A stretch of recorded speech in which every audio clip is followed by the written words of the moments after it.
గీతాంజలి అనే ఒక మహిళను కక్ష కట్టి జగన్మోహన్ రెడ్డి గారిని పొగిడింది అనే ఒకే ఒక నినాదంతో కక్షపూరితంగా వేధించి ఐటీడీపీ చేస్తున్న వికృత చేష్టలు చూస్తుంటే నిజంగా అసహ్యమేస్తుంది.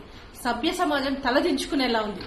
ఒక ఆడపిల్ల ఎన్నో స్కీమ్స్ వచ్చి సంతోషంగా ఆనందాన్ని వ్యక్తపరిస్తే దాన్ని బూచిలా చూపిస్తూ ఎక్కడ లేని ఫ్రస్ట్రేషన్ తో అమ్మాయిని లాస్ట్ చావు వరకు తీసుకెళ్లారంటే, ఒక సూసైడ్ చేసుకోవడానికి సిద్ధపడే పరిస్థితుల్లో హెరాస్మెంట్ ఉందంటే నిజంగా ఇది చాలా హేబద్ధమైన చర్య.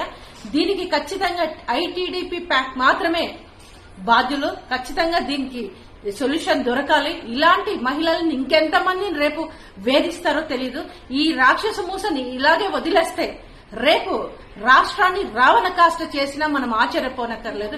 ఎక్కడ మహిళలు సంతోషంగా ఉన్నారో, ఎక్కడ జగన్మోహన్ రెడ్డి గారి పాలనలో మహిళలు ఇన్ని స్కీమ్స్ లబ్ధి పొందుతూ హ్యాపీగా ఉన్నారు, మేము జగనన్నను రుణం తీర్చుకుంటాం, మేము జగనన్న కోట్లేస్తాం, జగనన్న మాకన్నా చాలా ఆనందంగా ఉంది, మా కళలు నిజం చేస్తున్నారన్న ఆనందాన్ని వ్యక్తం చేస్తుంటే తట్టుకోలేని కామపిచాచుల్లాగా తయారయ్యారు వీళ్ళు. అసలు వీళ్ళు ఈ దాడి ఎక్కడికి తీసుకెళ్తున్నారు? సభ్య సమాజానికి ఏమిస్తున్నారు? 40 సంవత్సరాలు రాజకీయ జీవితం అంటారు, 3 సార్లు సీఎంగా చేశానంటాడు, 3 సార్లు ప్రతిపక్ష నేతగా చేశానంటాడు, నాదంతా మోడీ కంటే నేను చాలా సీనియర్ మోస్ట్ నాయకుడు అని చెప్తాడు.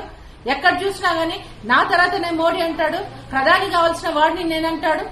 ఇంత చెప్పుకునే చంద్రబాబు నాయుడుకు ఒక కార్యకర్తలను ఎలా సిస్టమేటిక్ గా పెట్టాలో తెలీదా?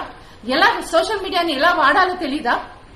అంటే రాక్షస మూసగా ఎలా అయితే దాడి చేస్తుందో వైసీపీ కార్యకర్తల పైన, వైసీపీని సపోర్ట్ చేసే పబ్లిక్ పైన, ముఖ్యంగా మహిళల పైన ఆ విధంగా రెచ్చగొట్టి పంపిస్తున్నాడని అర్థం.